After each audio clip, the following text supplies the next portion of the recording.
Hoje eu vou falar sobre o Times and Sales, uma ferramenta muito importante no tape reading e como você faz para configurá-la ou como eu faço as minhas configurações aqui no NinjaTrader. O Times and Sales nada mais é do que o nosso Times and Trades, é a forma que lá eles usam para chamar essa ferramenta que mostra o horário de cada transação realizada, cada trade executado. E qual a principal diferença em relação a essa ferramenta deles e à nossa? Lá, como você deve saber, eles trabalham com a chamada tela cega, onde os brokers não são designados, ou seja, você não sabe quem é a corretora que está comprando ou vendendo. Então, não ter a indicação do broker é a principal diferença para a nossa. E como você faz para achá-la no NinjaTrader? Você vai lá no Control Center, vai descendo na tela até o TIS, que é o Times and Sales, clicando nele você vai achar essa telinha aqui à direita, onde vamos ver na sequência como configurar, mas eu mostro o horário, o preço e a quantidade executada.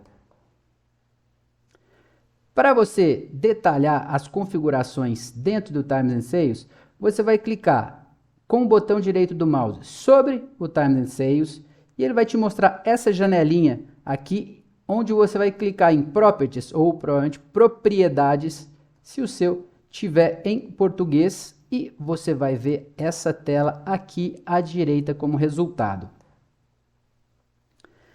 Dentro de propriedades, entre as diversas, eu vou sinalizar aqui as principais, ou aquelas que eu considero principais e que eu uso. E a primeira delas é essa marcação de tamanho do trade, que eles chamam lá de block.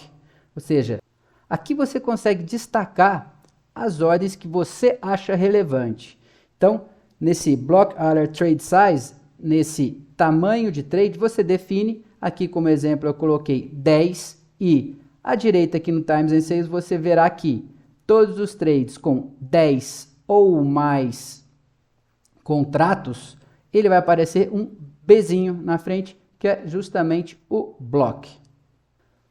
Outro item que eu uso é o Size Filter, ou seja, é o filtro de tamanho. Eu uso um Times and Sales com todas as transações, todos os trades de um contrato, então qualquer trade de um contratinho aparecerá lá, mas esse sozinho é complicado, porque ele é difícil você extrair informações, então é sempre muito útil você ter um filtrado também, você ajustando esse tamanho de filtro, que pode variar de acordo com o ativo, de acordo com o horário que você está operando, que varia também a prática dos players. Então você define e você consegue ter uma seleção, ou seja, você vai ter na sua tela as ordens que efetivamente são relevantes para a sua análise.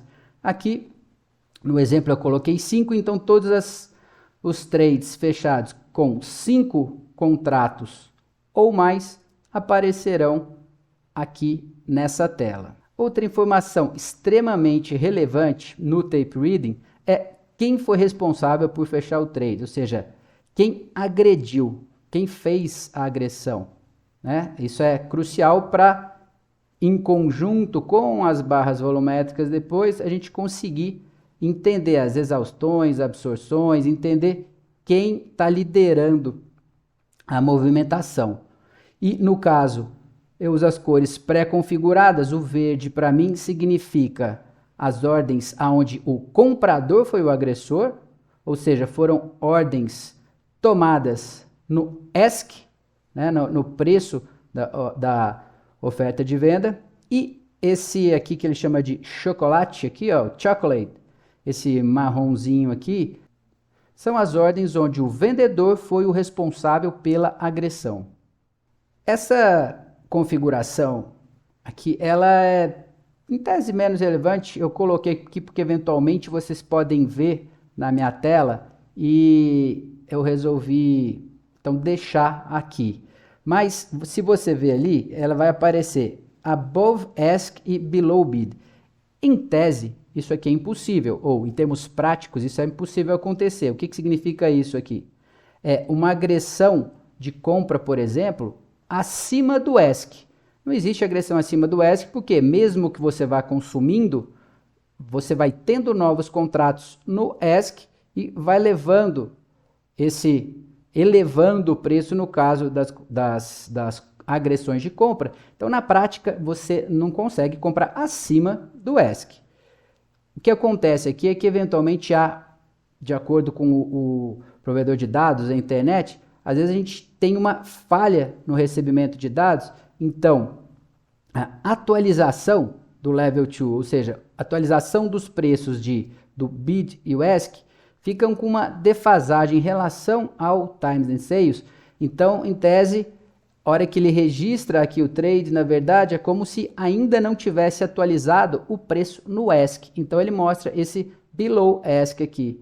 As pessoas até às vezes perguntam, eu já encontrei perguntas para a NinjaTrader, por que mostrar isso? Se não existe, por que mostrar? Só que preferem deixar disponível para caso você queira acompanhar essa qualidade da informação recebida, ou enfim, qualidade de conexão ou dessa eventual defasagem, ele deixa aí para caso queira ser configurado, mas na prática, se você quiser deixar isso transparente ou desabilitar, certamente não vai ser problema e eventualmente até é útil, pois pode evitar alguma confusão, ok?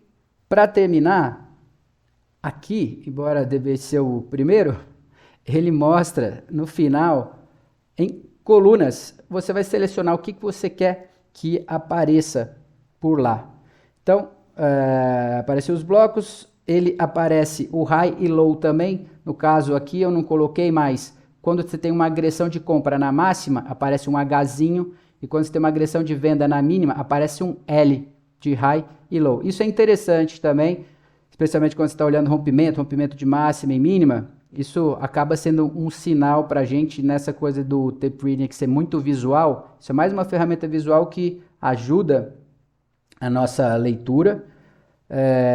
A quantidade de contratos ali, que é o volume, a hora e o preço. Ok? Bom, então, basicamente, são essas informações que eu acho relevante aqui, que eu queria compartilhar com vocês. E caso vocês, nesse trabalho de definição e de configurações, tenham dúvidas e eu puder ajudar, deixe um comentário aqui no vídeo que eu vou ter prazer em responder. Ok? Um abraço, obrigado e até o próximo.